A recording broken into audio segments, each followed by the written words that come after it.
At 5 a.m. my newly divorced CEO knocked on my door. I never expected her confession.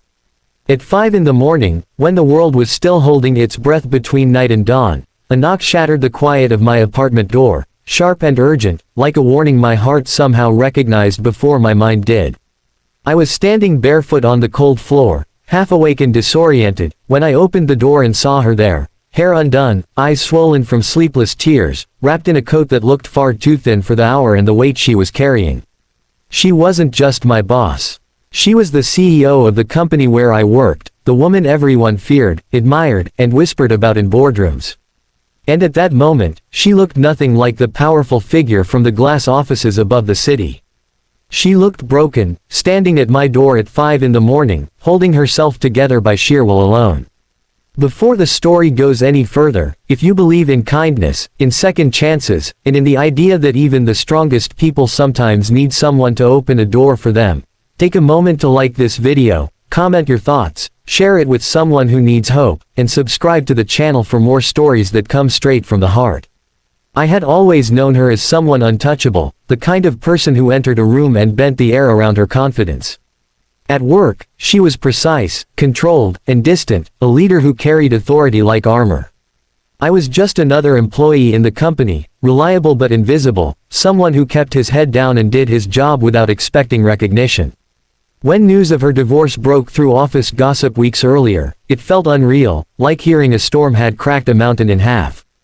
People speculated endlessly, but she never acknowledged it. She simply worked longer hours, spoke less, and seemed to build higher walls around herself. I never imagined that whatever she was going through would lead her to my door before sunrise. She stepped inside without a word, the city lights behind her flickering like distant stars, and the silence between us was heavier than anything either of us could have said. The apartment was small, modest, a place shaped by routines and loneliness, and suddenly it felt exposed under the presence of someone who lived a life of boardrooms and penthouses. She sat on the edge of the couch, hands trembling slightly, and for the first time since I had known her, she looked like someone who had lost control of her own story. I didn't ask questions. Something told me this moment wasn't about curiosity but about being present, about allowing another human being to exist without judgment. The hours that followed blurred into a slow unraveling of everything she had been holding inside. She didn't confess with drama or raised emotion, it came out quietly, painfully, like a wound finally exposed to air. Her marriage, once a carefully constructed partnership of image and ambition, had collapsed under the weight of expectations, betrayal, and years of emotional neglect. She spoke of how success had demanded everything from her, how she had sacrificed warmth, vulnerability, and even joy in exchange for control and respect. And when the marriage ended, she realized that beneath the titles and achievements, she had no one she trusted enough to see her like this. Somehow, in her exhaustion and despair, she had come to the only person she believed would see her as human, not as a symbol. Listening to her was not easy. I felt the quiet fear of crossing invisible lines, the awareness of power differences, and the confusion of why she had chosen me. At the same time, I felt something else growing, a deep empathy that surprised me. I had my own scars, my own losses, though. They were smaller and quieter than hers. I knew what it felt like to wake up to a life that no longer felt like home, to carry responsibilities without acknowledgement, to wonder if anyone would notice if you finally admitted you were tired.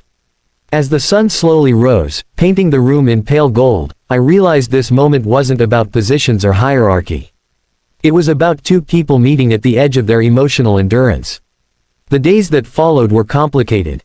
At work, nothing changed on the surface. She returned to her composed self, issuing directives, leading meetings, and wearing confidence like a tailored suit. But something subtle had shifted.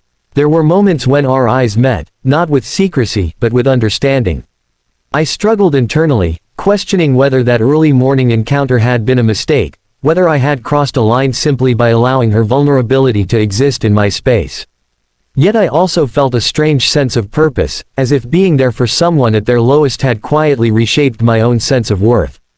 My challenge became learning how to exist with that knowledge without letting it consume me. I had to remind myself that compassion did not require expectation, that being a safe place for someone did not mean rewriting my life around theirs. Still, there were moments of doubt late at night, moments when I replayed her tired expression and wondered if I could have done more, or if I had already done too much. The balance between empathy and self-respect became a daily struggle, one that forced me to confront my own boundaries and insecurities.